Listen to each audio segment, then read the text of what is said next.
Hi everyone. Sorry about that. I'm 3 minutes late because I was making a cup of coffee. I tried to get everything done today, and I haven't got nearly as much as I wanted done. I haven't even. I wanted to get 4 stories tonight. I've only got 2. Hi everyone. Hi everyone in the chat. I noticed somebody ask earlier. I think it was Jason, wasn't it? No, it was Jamie. Jamie Rowe asked, would I be covering Haiti? No, is the answer. There's a reason for it, Jamie. I sort of briefly explained it. In order to do the news the way I do, my hair's messed up. In order to do the news the way I do, and because I can speak on things like Iran and Venezuela and Syria, the reason I can talk about these things with such confidence and a reasonable amount of gravitas and authority is because I've researched the history of the country. I mentioned in that interview I had with Ben Norton how we believe it's so important to understand the history of Venezuela before you can even, think about reporting on it. And the same with Syria, the same with Iran. I don't know enough about Haiti. I just don't. I mean, imagine if I just decided to do something, a news article about the US-Iran situation at the moment, and I didn't know the history of United States and Iran all the way, and I thought maybe the history started in 1979 or when the JCPOA was enacted. You see what I mean? I know that if I don't study the history, I'm going to get the story wrong, or I'm going to be wrong. It's as simple as that. It's one of the reasons why I didn't cover the Myanmar crisis. I had somebody lined up to come on, but somebody who's a human rights expert. But by then I'd sort of, Syria was going off the charts, and we'd got the situation in Yemen. And there's just not enough time in the day for me to cover the story, unfortunately. I just haven't got enough time. Not enough hours in the day. That's the problem. I'd like to. Hopefully when I get bigger, and I can employ other people and give them a living wage as well. That's important to me. To be actually able to say, right, okay, here's 11, 12, 15 pound an hour, whatever it is for your services, rather than whatever the minimum wage is, or a gig sort of economy. I don't want that. I want to surround myself with people who care about the news and care about the world and humanity as much as I do. But at the moment, I'm not getting 10, 11 pounds an hour. I'm not even getting close to that. So in the future, maybe if I can get somebody else to do the technical side of things and uploading the videos and etc. and doing the artwork, that's the majority of my time. If I could spend all my time literally just coming up with ideas for videos and just piecing things together, and then have somebody else do the work afterwards, great. That's probably 60% of my time that's just freed up, and then I would be able to cover things like Haiti, etc. with more authority. But until I get help, there's no way whatsoever I'm going to be able to do it. Hi everyone in the chat. There seems to be a few people here. Hi Rebecca.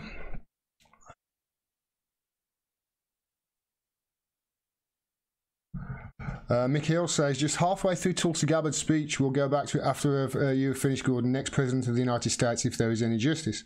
Her, not you. Yeah, that speech was, I was in bed with man flu, dying, as we always do, men. When we get man flu, we die.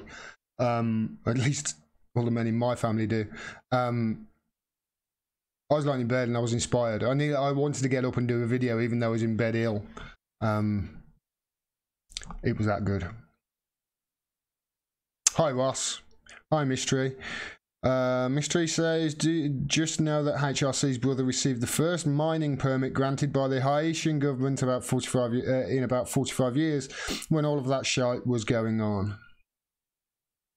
Like I say, I know a bit about it. I know a little bit about what's being said, but you need the history of the country, and you need the history of the relationship between the country and American foreign policy to be able to report on it correct. And I just don't know enough about it. it would take me at least a day or two's research to actually get anywhere up to speed on it. So yeah, I won't be doing those stories, unfortunately, unless I get the time to research them. There's something else I was going to say. Oh yeah, I've been really busy the last few days, as you probably noticed, with the amount of videos that I've dropped. I also did I was honoured to be asked on the Around the Empire podcast. I don't know whether any of you guys have heard of that. It's by Joanne Leon, I think is how you pronounce her name, and she's interviewed some of my heroes. You know, she's interviewed, you know, people like Charmaine Nawani, people like Michael Tracy. She's interviewed, I think, Carl Kalinske. She's interviewed, you know, somebody I consider probably one of the top 5 journalists in this country, in Gareth Porter. So yeah, she asked me to go on, and I recorded a podcast with her on Sunday, I think it was, and I think they're going to release that today. I'll tweet it out when she sends me the link. So yeah, there's another hour of me talking about Brexit and Tulsi Gabbard as well. We covered that subject, as well as a few other things as well. There will be more interviews coming as well. I know people, I've only done 2 so far, but obviously the illness knocked me off my feet for a week or so. I'm trying to get in touch with somebody else, but they're really difficult to get in touch with. So I'll have to try and line some up over the next few days. Maybe get myself ahead of myself, do 5 or 6 videos, record 5 or 6 videos in a day to drop over a 2-3 day period, and then free up a couple of days to actually do the interviews and, you know, schedule the interviews. I'll keep you in touch with that. There is one thing that's happened though. This was literally just before I came on air, guys and ladies. Let me just make sure of this, because I'm pretty sure that I'm right on this.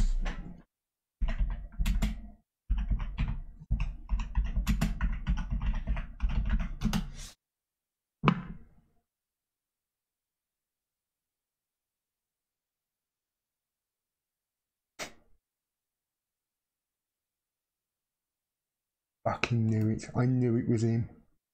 I knew it was him.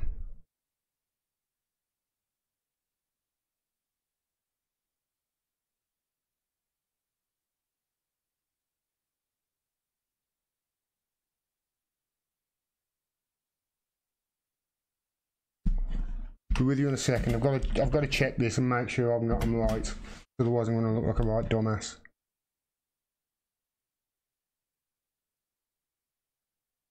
Yeah, it is him. I think it certainly looks like him anyway, because it looks like I've managed to piss somebody off at the Integrity Initiative, who works for the Integrity Initiative. I'm sure I've mentioned this guy on the Integrity Initiative videos I've done, but the Prime Minister tweeted this out earlier. A healthy democracy relies on high-quality journalism, and with the industry facing more challenges than ever before, I am grateful to Dame Frances Cairncross for her report today into press sustainability. We'll respond later in full this year. And there's a Cairncross review there. I've downloaded those files and I'll go into it. There was a load of stuff about a YouGov poll. It's really not good for the printed press in this country, but I retweeted it and said this. In the UK at the moment, the Tories are funding a neocon Mockingbird PSYOP Integrity Initiative, which recruits, buys off and then tells journalists what to write, spreading fake news and misinformation among their own people and other countries. Is this going to stop, you twisted bitch? Yes, I called the Prime Minister a twisted bitch on Twitter. Aren't I a big man? And I got a reply from somebody. From Dan Cazzetta from the Integrity Initiative. Gordon, I'm a bit insulted by this, so I've insulted him. I write for the Integrity Initiative. I stand by everything I wrote, and nobody told me what to write, nor am I a neocon. What the hell are you on about? Well, he's asked that, so I feel it's only right that I offer him a platform to come and defend himself against these accusations if I have insulted him, and said, you know, you're free to come on and do an interview anytime you want with me, and I'll happily. And he has responded, how about you give specific criticism of anything I wrote and I'll address it. Well, I didn't actually mention him in the tweet, did I? So you can see there, he's already dodging it. If he wants to come on, if he says I've insulted him, come on. Tell me why you're insulted, and I'll explain to you, Dan, exactly why it's a Mockingbird psyop. And I'll explain to you exactly the evidence that I've got to say that they're told what to write. I will show you the evidence within the Integrity Initiative files that specifically states first level investigatory journalism. And then I will show you the editor of the Times then getting in touch with Ian 56 and getting in touch with Citizen Halo and getting in touch with Partisan Girl and many other people to try and figure out if they are bots or not, having conversations with them as real people who were just, you know, people who were anti-Western intervention, if you like, and anti-war, and then smearing them and slandering them in articles saying that they are a pro-Russian bot in The Guardian. I will give you all this evidence, Dan. Come on. Come on. I'll happily, if you've said, how about you give specific criticism, come on the show. I'll happily present you with the evidence that I have and others have curated to explain why the Integrity Initiative is a Mockingbird operation. I'll reply to him after that. I didn't give any specific criticism of anything he wrote, did I? But I'll go back and I'll tear him a new one. Or we can come on here and I will happily tear him a new one live in front of an audience. So Dan, stop bitching and whining about people insulting you on Twitter. Be a man. Come on my show. You're the Integrity Initiative big shot. I'm just a geezer on YouTube with a big mouth. Now, you'll dodge it, won't you? Just like I thought you would. Asshole.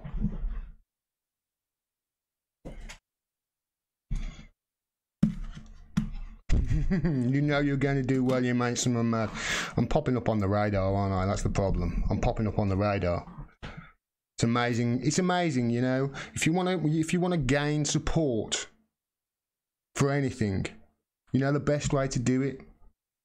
Tell the truth. It's what I'm finding more and more as I do this. Right, I've got a couple of stories I've got to get to. It's the dog's bollocks says I'm Lesnar. Gordon live. Yes, I am live. You won't hear from him again. I'm sure he'll bitch and whine on Twitter. I'll respond to him on Twitter. I'll say I didn't actually give any specific criticism of anything you wrote, but happily, come on the show. I'll confront you with this. I'll show you what I'm talking about. I'll show you what this Integrity Initiative is doing.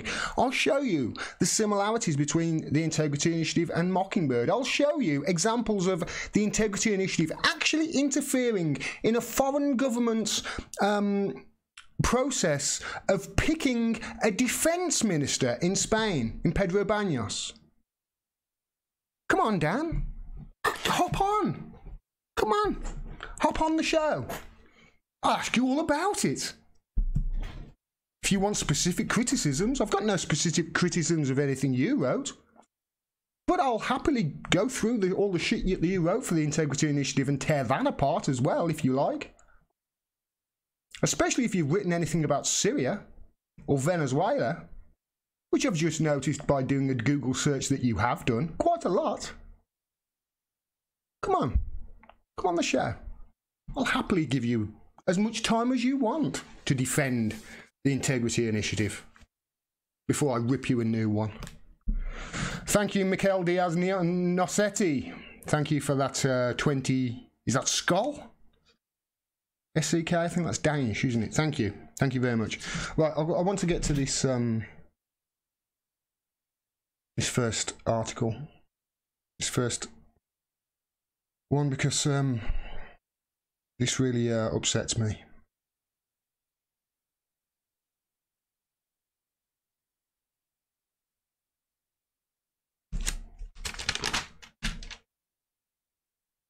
Hi everyone. So I've been covering the situation in Yemen for the last year, and it's been steadily getting worse.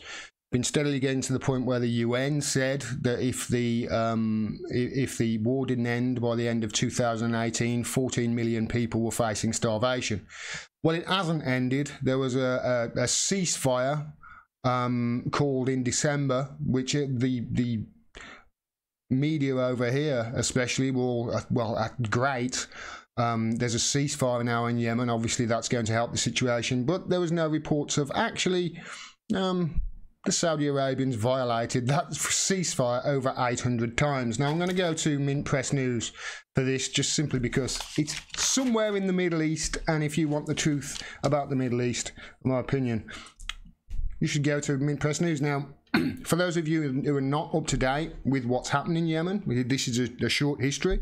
In 2011, there was an Arab Spring, a so-called Arab Spring in the Middle East, and in Middle Eastern countries such as Syria, such as Egypt, such as Libya, and other countries such as Yemen as well, in trying to overthrow their governments. And one of the stipulations that the Yemeni people who tried to overthrow their government was they wanted free and fair elections, and they wanted to elect their own leader.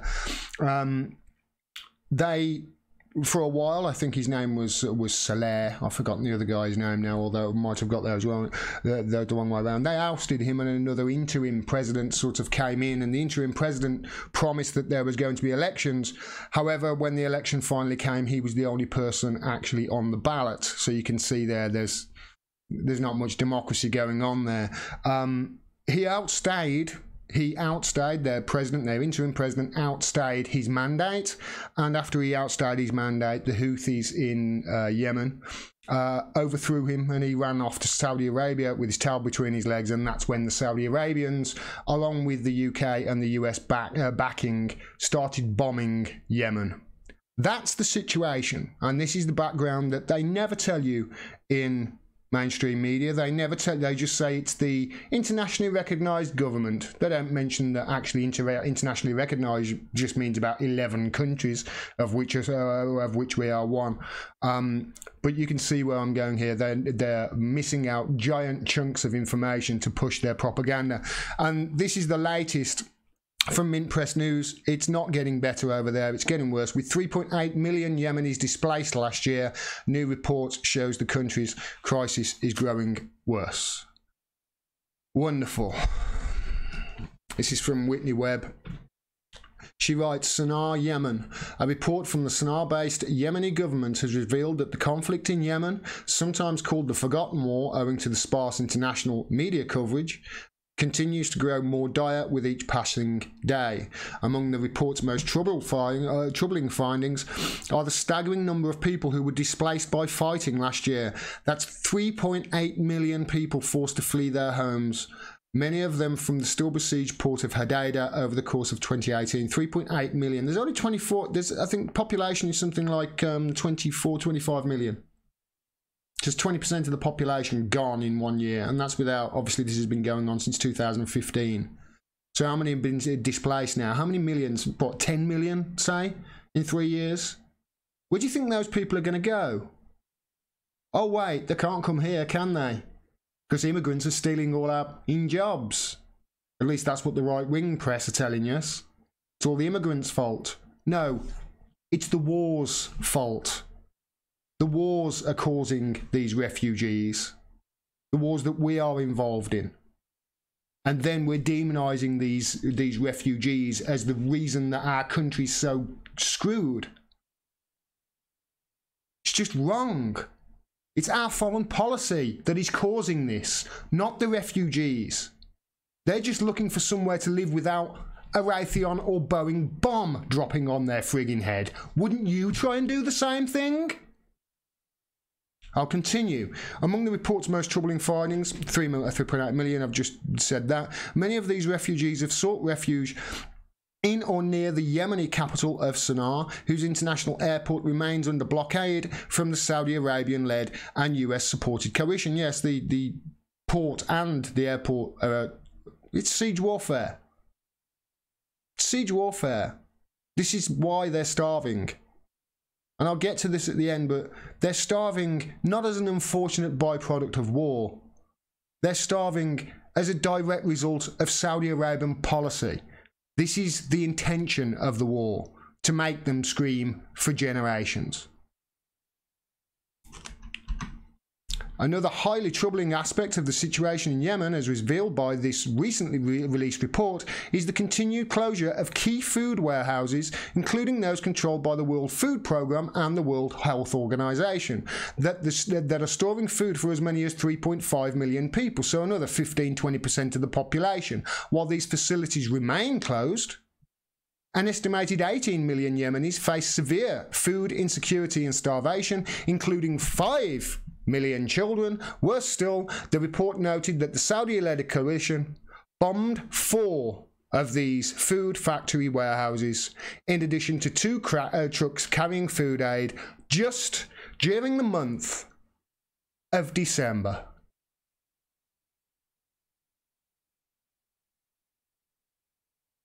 I suppose they're going to say that these trucks carrying food aid were Hezbollah. I'll get to that in a bit. Blame Hezbollah. Just say Hezbollah. That's all you need to do. Say Hezbollah. We can do what we want then. The statistics released by the government in Sana'a also revealed the continuation of the Saudi-led coalition's targeting of critical civilian infrastructure such as farms and water pumps. According to government figures, during December 2018 alone, the coalition razed 94 farms. So the farms that they have got, that they can grow their own food there, the Saudis are bombing it, and they're bombing the storage facilities to stop them getting food. Like I say, this is intentional. This is starving them to death on purpose. Where's the outrage about these human rights violations, Gavin Williamson? Where's the outrage about these violations of international law, Theresa May? Crickets? Razed 94 farms and damaged another 128, while destroying 68 water pumps and water storage tanks. Over 2 million people have caught cholera in that country. 2019, the largest outbreak of cholera ever. And as I reported in the past, they're not just bombing the cholera treatment centres, even though the Red Crescent told them repeatedly it was a cholera treatment centre, so they're then bombing the water storage tanks, and 132 livestock were also killed by coalition bombs. So the bombing the water treatment facilities, then they're bombing the cholera treatment facilities after the largest outbreak of cholera in history, and now they're going back to bombing the water towers as well. You don't read this in the BBC, do you? You don't read this in The Guardian? You don't read this in The Telegraph, do you? The US military intelligence has been fine-tuning the coalition's airstrike target list since last June, making the US complicit in these crimes against Yemeni civilians, and of course the UK as well, because we are the ones picking out the targets, we are the ones refueling their planes, although I suppose we don't do that anymore because they can refuel their own planes. They just bought the refueling planes off America, that's all they did. America said we're going to stop refueling after they bought some refueling planes off America. Another victory for Boeing. And obviously the UK are also giving them all the intelligence and supplying their supply routes as well. We are up to our necks in this in the UK. This is just some of the statistics from the article. Destroyed and damaged facilities during just December.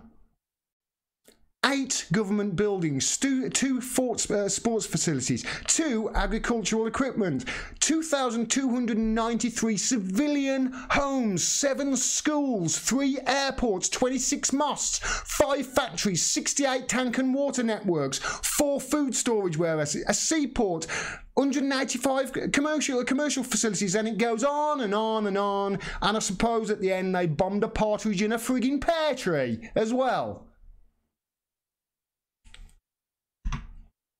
What ceasefire? This is something that I touched on. These figures corroborate the findings of Martha Mundy, Professor Emeritus of Anthropology at the London School of Economics, who recently published a report that asserted that the coalition sought to halt Yemen's remaining food production as well as its food distribution capacity. This is what I've been saying all along. They're not 14, 18 million Yemenis are not starving at the moment as a unfortunate byproduct of war. No, they're starving as a direct result of Saudi Arabian military and by extension UK and US, because they are prioritizing these food places to make them starve to death. This is their tactic. Yet whenever you read anything in the press over here, it's almost like, oh, this war's making people die. No. The war is intentionally starving people to death. This claim is also supported by the fact that despite the coalition publicly claiming that it has lifted the naval blockade of Yemen, 90% of importers cannot bring goods to the port of Hodeidah, through which the majority of the Yemen's imported food and essential goods passes, as well as pretty much all of their medical supplies, which is something I've covered in another video. The coalition has justified its targeting of critical food production and water sanitation infrastructure by claiming that Yemeni resistance fighters were hiding weapons in those areas. It's always the same, isn't it? The Houthis have put some weapons there. Hezbollah have put something there. Hezbollah parked a truck over there.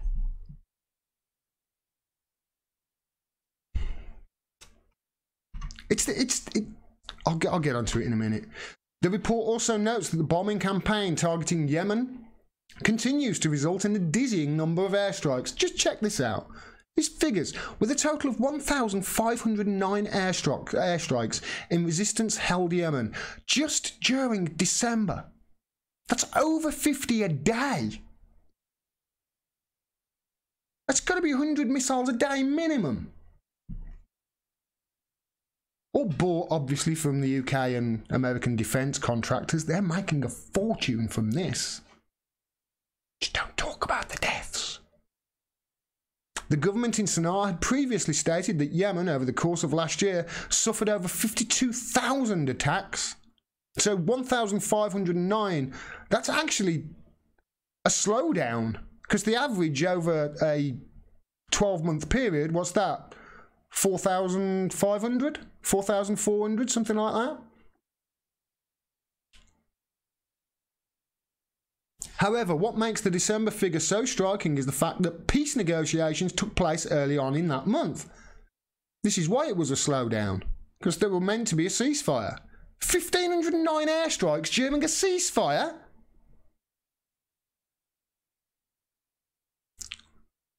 Peace negotiations took place early on in that month, which ostensibly led to a ceasefire that the Saudi coalition went on to violate over 500 times, and no doubt they're linking to the information where I got that information from. During the month of peace negotiations, the alleged ceasefire, 61 civilians were killed by coalition attacks, including 15 children. Another 109 civilians were wounded, and 2,293 civilian homes, many likely unoccupied with their former residents now displaced refugees, were destroyed or severely damaged. So when this war finally does end and those people come back home, if they do go back home, they'll be going back to nothing. While many continue to hope for a swift and peaceful outcome to the atrocities and genocidal war against Yemen, the Saudi-led coalition's choice to continue raining bombs down on key civilian infrastructure, specifically areas involved in food production during a time of unprecedented famine, shows that these powerful governments and their allies remain determined in their pursuit of regional geopolitical dominance to push the Yemeni people to the brink of annihilation by starvation, preventable disease, and bombs. There you go.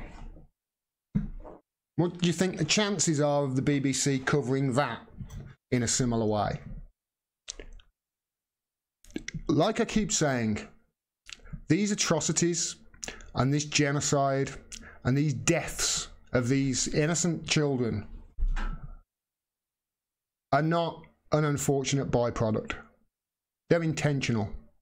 This is what Saudi Arabia want. They want, I've covered it, Mohammed bin Salman wants the Yemeni people to scream for centuries at the mere thought of Saudi Arabia. They are bombing food, they are bombing water towers, they are bombing farms, so they are trying to starve these people to death on purpose. That is a human rights violation, right there. Probably 100 of them. That is a blatant, flagrant abuse of international law right there. Just in December. Isn't it about time our governments pulled the plug on this war and pulled the plug on this support for a theocratic dictatorship? We've got to stop being joined at the hip to these dictators around the world and start actually wanting democracy to flourish instead of trying to quell it wherever it even starts in places like Yemen during the Yemen Spring, let alone where it is flourishing and being quashed and stopped and choked by sanctions in Venezuela. If you can, write, ring, email, whatever you can to your MP, tell them we've got to stop our support of this, because if we stop our support and the Americans stop our support, that's it, the war is over. Saudi Arabia won't be able to take off without our say-so. It's us that are allowing this to happen just by remaining silent while our neocon people in office go about their wars unabated. Start yelling and making some noise.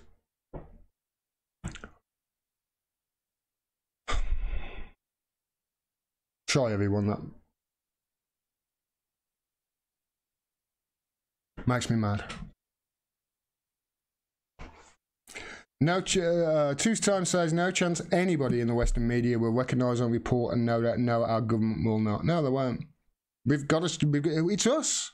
We're the ones who are going to stop it. It's us jumping up and down and screaming and making a noise. You know, Dan Cazzetta didn't pick me out to reply then just because I retweeted the Prime Minister. I'm pretty sure he knew exactly who I was and what I do.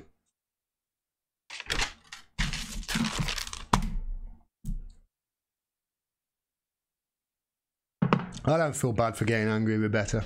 It is passion. That's why it's a lack of respect for humanity, and I don't think anything upsets me more.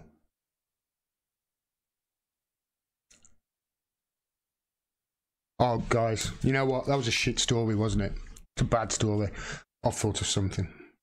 I gotta show you this. Who wants to? You'll remember this. I'm sure you will. Let me just put it up.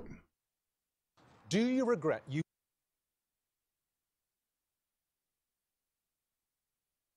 I'm going to play this again because it's brilliant. You remember this, right? Because he's done it again. He's done another Richard Madeley thing.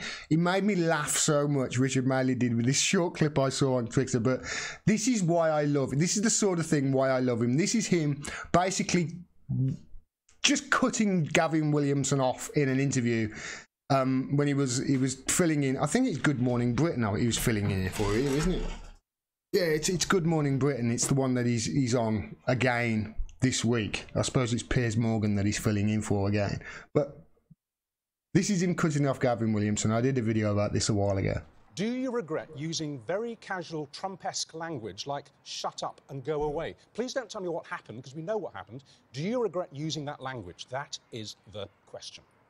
Well, what was right is actually we came together with our allies and made it absolutely clear to Russia that they couldn't act in that behaviour, and I think that was the right thing to do. Interview terminated because you won't answer the question. Good luck with the African Elephant project. That is an excellent thing to do, but it would be helpful if you answered a straight question with a straight answer. I love the way, just as he says, interview terminated, an elephant walks behind him. But he's done it again. I don't know, every time I see a clip of Richard Madeley, he's making me laugh. Where's this clip? Let me find it.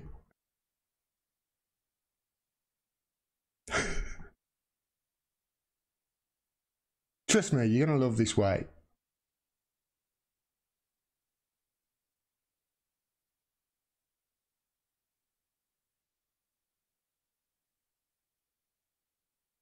So, He's filling in on Good Morning Britain again. And this is the clip I caught on Twitter. Look at this. So this is the person he's interviewing. Watch. You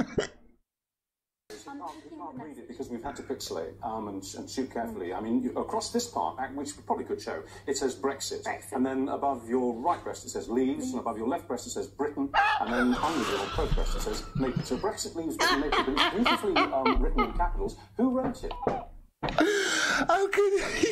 How can he interview somebody who's naked with a straight face? I love that guy. Honestly, I love Richard Madeley. Sorry, it's just something that made me laugh.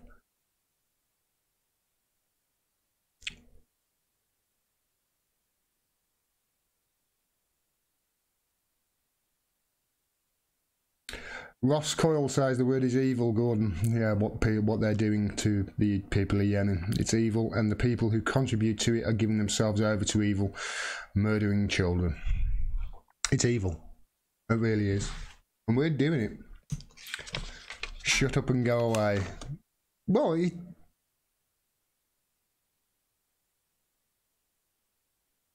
it's not really a good thing to say to a diplomat from another country, is it? Shut up and go away. Especially one that, you know, you're meant to be, or you're meant to be friendly with for the past 30 or 40 years. It's a bit rude. If you look at the way the Russian diplomats have responded in the face of ridiculous accusations, especially over the Skripal affair, 98% of the way they've responded has been with nothing but they've been nothing but courteous. There was one instance of the guy at the UN blowing his top, but even then I thought it's about time.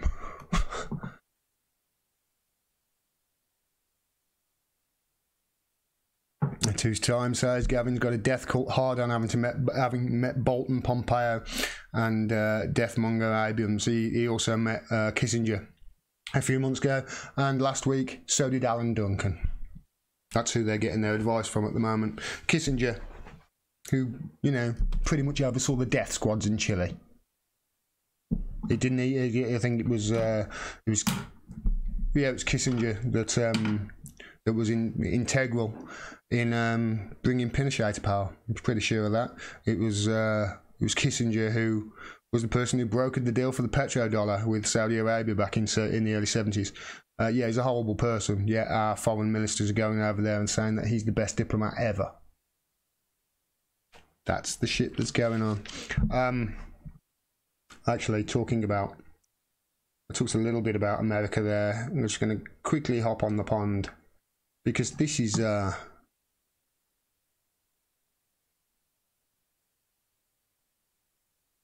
and tonight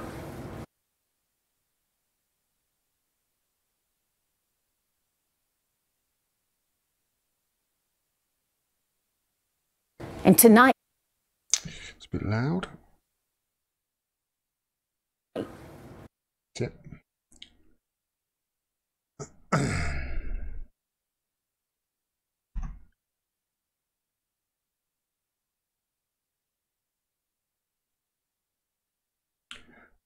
Hi everyone, I've been covering this story of this coup that's happening or that's being attempted in Venezuela right out in the open by not just the US but in conjunction with the UK government and various others as well, and the US declaring that Guaido is the president of Venezuela. It's pathetic. I mean, Theresa May is facing all sorts of problems over here. Nobody is declaring Jeremy Corbyn to be Prime Minister on Oxford Street, are they?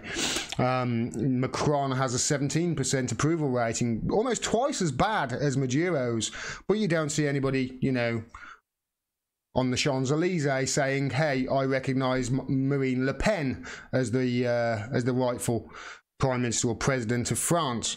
So, and obviously, you know, they've been very hawkish about it. We've saw the picture with Bolton that he purposefully left looking outwards, saying 5,000 troops to Colombia, and we've also seen, you know, Trump saying that all options are still on the table with Venezuela, including military. But since it started, the media have been going hell for leather to try and back this up. I've covered a few instances. I covered one today of an outright lie that CBS made. But this one from Fox News, it's astounding. It's absolutely astounding, because what they're saying is happening over in Venezuela now. The claims they're making is absurd. This is Fox News. Just look at what this woman says.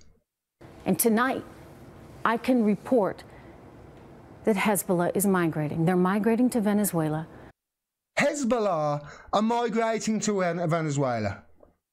This is what Fox News are trying to suggest now. Hezbollah are migrating to Venezuela. And obviously wherever Hezbollah go, then you've got carte blanche to bomb it then. Look at what Israel do with Syria. They bomb anywhere in Syria they want. And whenever somebody says, hold on a minute, you're bombing our country, they say, yeah, Hezbollah. It's Hezbollah truck there, Hezbollah factory, Hezbollah. That's all it is. So it gives them carte blanche to do whatever they want. And where she got that piece of information, went on, this segment was about 4.5, 5 minutes long. It was full. I mean, at one stage, she called Venezuela her America's next door neighbours. It's about as close to America as, I don't know, Iceland is, I suppose. I don't think they're that much further apart.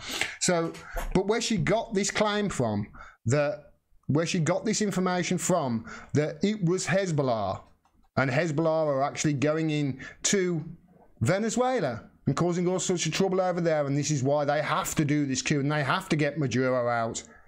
I give you the interview with the same anchor, Trish Regan. I think it's just a day before. And this is where she got the information from. Have concerns that Venezuela runs the risk of turning into a no man's land, where you have these bad actors, including some with links to Hezbollah, that could be more of a threat because they're in our hemisphere. Yeah, Trish, I'm glad you brought that up. People don't recognize that Hezbollah has active cells. The Iranians are impacting the people of Venezuela and throughout South America. We have an obligation to take down that risk for America. I know I'm laughing at the absurdity of it, because this is a claim that you can just make without any... I never made it without any proof at all. I mean, they make this claim about Syria. I'm still not certain Hezbollah are in Syria, to be honest. I assume they are, but I'm still not certain of it. I've seen no evidence.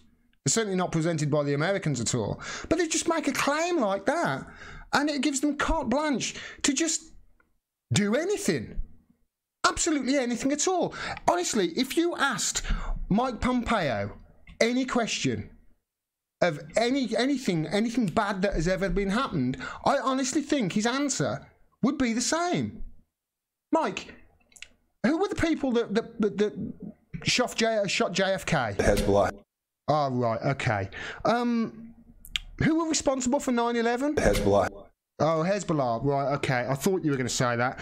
Who changed the Burger King recipe of their Whopper? Hezbollah. Bastards. That really pissed me off when they did that. That really pissed me off. Who's got Lord Lucan? Really, who has got Lord Lucan? I'm sure you know. Hezbollah. Yeah, I thought it was.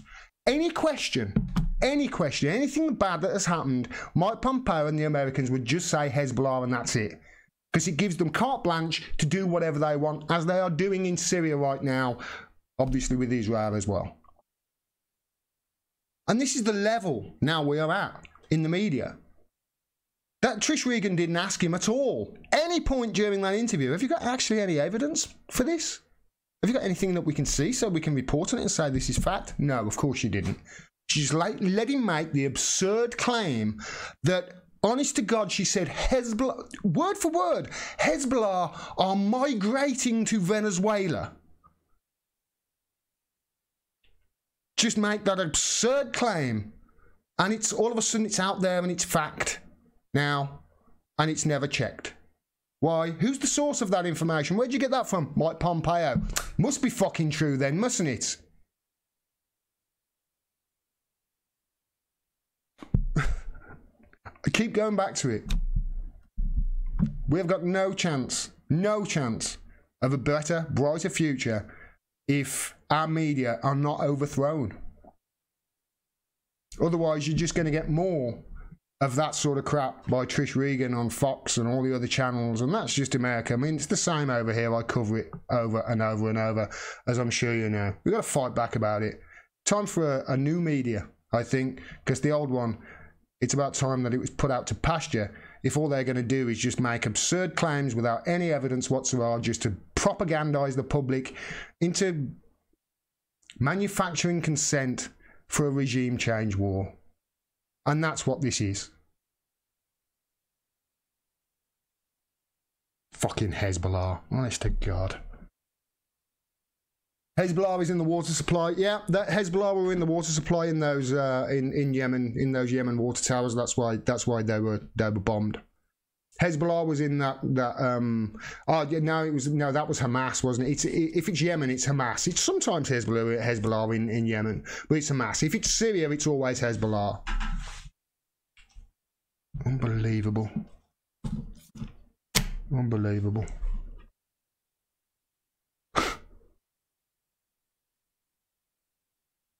Honestly can't believe she just... That's an outright lie, that is. On national television. Nothing to back it up whatsoever. And yet she's got, what, how many thousands of dollars a day contract? We need a new media. Hi, everyone.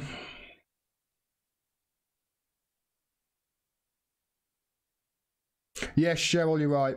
Everything that happens in this world that's bad is not America's fault. It's all Hezbollah's, Hamas's and Venezuela's. You're absolutely correct there. Hang on, did he just say Hezbollah has active cells and Iranians are influencing the lives of Venezuelans? Yes, Dave. Yeah. Listen. Do you have concerns that Venezuela runs the risk of turning into a no man's land where you have these bad actors, including some with links to Hezbollah, that could be more of a threat because they're in our hemisphere? Actually, she didn't even say that it was. She said that some have links to Hezbollah. They're not even Hezbollah. They have links to Hezbollah. What, they've heard the name on Fox News. Yeah, Trish, I'm glad you brought that up. People don't recognize that Hezbollah has active cells. The Iranians are impacting the people of Venezuela and throughout South America. Iranians are impacting the people of Venezuela and throughout South America. That's what he says. Because Hezbollah have active cells.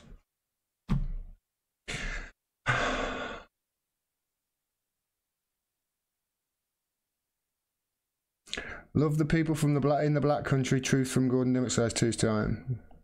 Love the people. You love the people from the black country. Oh, it's great, ain't it? I've got some of my friends who've got a proper black country accent. I take the piss out of them all the time. How you doing, kid? You alright?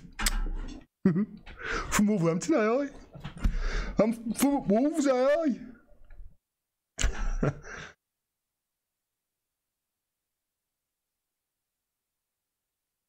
I saw a quote a while back, something along the lines of, listen to yourself, replace the word Muslim or immigrant with Jew. Do you sound like a Nazi? Maybe consider your stance. That's a really good point, that is, Rebecca. That's a really good point. One of the stories I wanted to cover tonight, but I didn't have time. Just because I want to actually go into it a little bit more in depth, and I think what I had was a little bit too thin. And that's the Ilhan Omar story from this congresswoman in America who criticised AIPAC, the Israel lobby in America, and she came under massive fire, and then she doubled down, and then she tripled down, which was brilliant, and then she apologised, which was stop apologising for telling the truth. But it was brilliant that she did it all.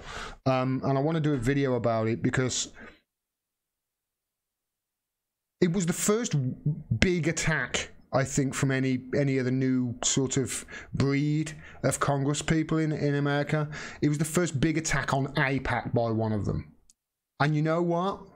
Although she came out and apologised, and I wish she hadn't, it made waves. And I'd like to see some maybe other people go, oh, she got out of that actually quite well. And she got lots of support. I'm going to do it because I'm pissed off.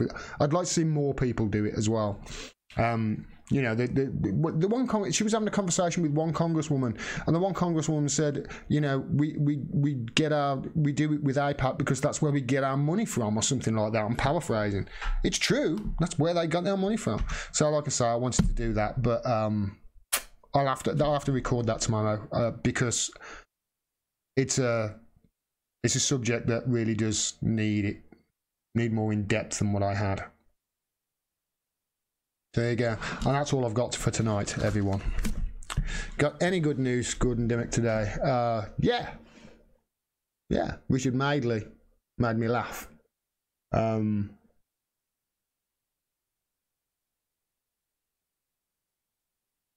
My slippers are really comfortable. There's some good news. I've bought a pair of slippers, my first pair of slippers ever. And I'll tell you something, the minute I finish this live stream, I'm getting into my pajamas and slippers. I don't care anymore. I'm out to pasture. I'm too old. I don't care. Those slippers are something else. I've never known comfort. So there you go. There's some good news for you. My slippers are comfortable. I don't think I've got any other good news for you. I don't think I've got any good news for you. And things are not looking good at Patreon as well. I've got to do something about that. Things are not looking good. If you're a Patreon of mine, consider... if you're a Patreon of mine, consider doing a direct donation through PayPal. If you go to gordondimmack.com and you go to support my channel, the tab, there will be a drop down there to set up a recurring payment through PayPal rather than through Patreon. And the reason why I'm saying that is because Patreon take 5% for just the transaction for a start. So if you do it directly through that, you save me the 5%. But it's not looking good.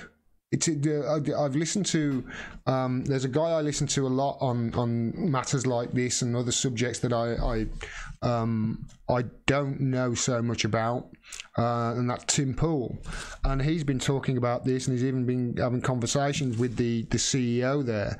I mean, they think the guy seems to think that having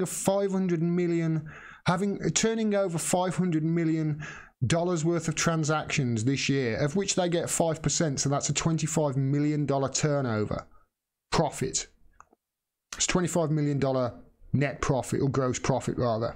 And he's saying it's unsustainable. Dude, it's a fucking processor. You don't actually have to do anything other than press a button at the end of each month. And at the beginning of the month, for some reason, it took about 4 or 5 days, I think it's about 4 or 5 days for all the transactions to process. Usually it takes 24 hours. And a load of people emailed me and saying, my card's been declined for your Patreon. I'm awfully sorry, this is a mistake. And like 10%, so 10% of my patrons I didn't get this month because Patreon are fucking about with the payment processor. It's not looking good. It really isn't. And, you know, when I found out, like I did that video a few months ago about them deplatforming Sargon of Akkad for something he had said on a different platform 9 months previous that was taken way out of context. And they still haven't allowed him, they're still banned from Patreon. So I can't see that platform is going to go anywhere other than failure, if that's the situation. So yeah, I'm urging people to change the patronage to directly through PayPal. I'll probably send an email out to over the next few days to people. Alessandro Malinverno says, Gordon, how can an election be called with Jeremy Corbyn for Prime Minister? Well, the Prime Minister could call one. She could call a snap election. But as it stands at the moment with Brexit, it's highly unlikely that one will be called anytime soon. I do think we're going to get one at some time this year. I think People Power will push that, will make that happen. But I've been wrong about these things in the past. I thought we were going to get one last year. I was really surprised that she lasted last year. One thing's for sure, though, when we do get one, Theresa May won't be running in it. Yeah, that's pretty much... We're pretty much reliant on the Prime Minister. I can't see any way there's going to be a general election in the near future, because time is running out now. If they run down the clock on Brexit like they're arguing, and there's even more instances of that happening today, then JC will push for it, and he's got to try and get it through, and you're not going to get any Conservatives voting against her. You're just not. Turkeys don't vote for Christmas, no matter how much of a problem there. Remember what I said, remember what Peter Hitchens said all those years ago. The Tories will behead the Queen in Trafalgar Square if it means holding on to power or gaining power. They certainly will not do anything that will risk a Jeremy Corbyn government, because they know if one was called at the moment, if one was called now, chances are they'd lose, and they'd lose big. I don't believe the opinion polls. I don't believe the opinion polls are that close. I really don't. I think Labour are ahead by quite a bit. Wouldn't be the first time opinion polls have been wrong, would it? Nikki M says YouTube are going to stop recommending videos which contain conspiracies. That will include a lot of truth. Of course it will, Nikki. Now I've got to do. I talked to you about. I mentioned it on a live stream a couple of weeks ago when this was sort of announced through the Washington Post. It's just another way they're going to try and silence us. This is why we have to rely on you to share the stuff. We have to rely on you to comment, to like, and to share, because when they're getting no hope from Google, from YouTube and Google, forget it. Just forget it. You know, there was a 4-week period. I think there was a 4-week period between December and January when nobody got any notifications from me, or very few people. It looked like 80% of the people who were subscribed to my channel just weren't getting notifications. And when I eventually gave them the proof, they said they fixed it immediately, and all of a sudden people are all getting notifications again. I heard Keith earlier saying, "Oh my God, I got a notification." I went out. I was constantly saying, your notification system broken. No, it's fine. I think it was it Joe Hickey, one of our subscribers, said, look, it's not even coming up for we're not even getting notifications for replies to my comments now. It wasn't until I showed them that they went, oh yeah, it was a problem, it's fixed now. And then all of a sudden people started getting notifications again. So you can see, you know, that I'm not in a fucking tinfoil hat. They are trying to constrict our traffic, and it's blatantly obvious. It's not even done in a surreptitious way now. Can you set up regular payments through PayPal? Yes, Nikki. If you go to my website, you'll see there's a drop down with, I think, $1, £2 or £1, £2, £5, £10, you know, whatever you want to set up each month. You know, if there's any amount that you want me to set up, just let me know, and I can add it into that drop down. But I would rather just people start doing that rather than go through Patreon. I just can't trust them. I can't trust them, and I cannot afford to get to the end of the month or the beginning of next month and for them to just go, sorry, you're not getting a payment anymore. If you want a payment, you'll have to go direct to them, because that's it. I'd be screwed. I'd be screwed without that money. I'm screwed with it. I'd be screwed without it. I can't trust it. I can't rely on them. I cannot rely. How can you rely on a company that thinks that a $25 million gross profit for pushing a frigging button once a month per year is an unsustainable business? How can, you know, somebody who deplatforms people for things that they said on different platform 8 months previous that was taken well out of context? You can't. I'm not going to put any of my eggs in that basket if I can help it. That's what I'm going to try and get away from. Like I say, I'll do an email and send it to people and get it, and get it structured as to what is really happening. Tim Paul's done some great work on it. I got a lot of information from that.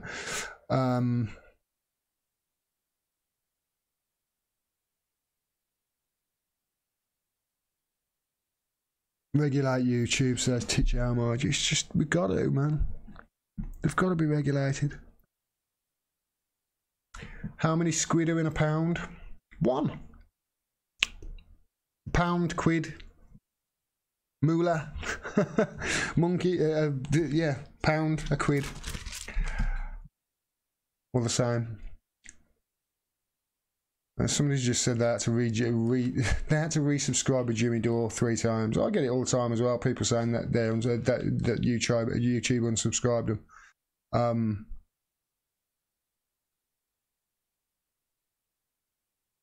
Had to reload Galloway's latest upload several times to make a comment, says One Love.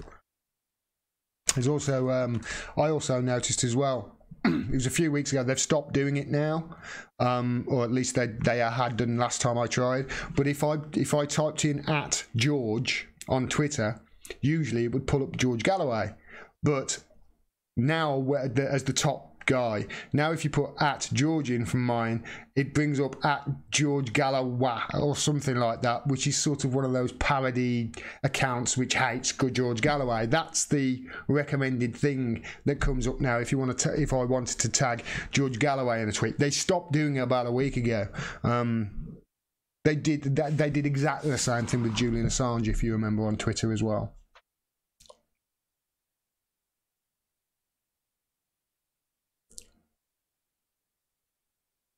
You only get unsubbed if you hit the bell, says Oswhistles. There's something I haven't heard.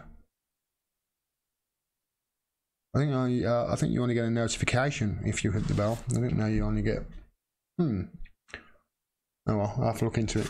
That's all I've got for you everyone tonight. Only an hour long tonight. I'll drop those 2 videos tomorrow, and I've got plenty of videos coming up. I've got to record tomorrow.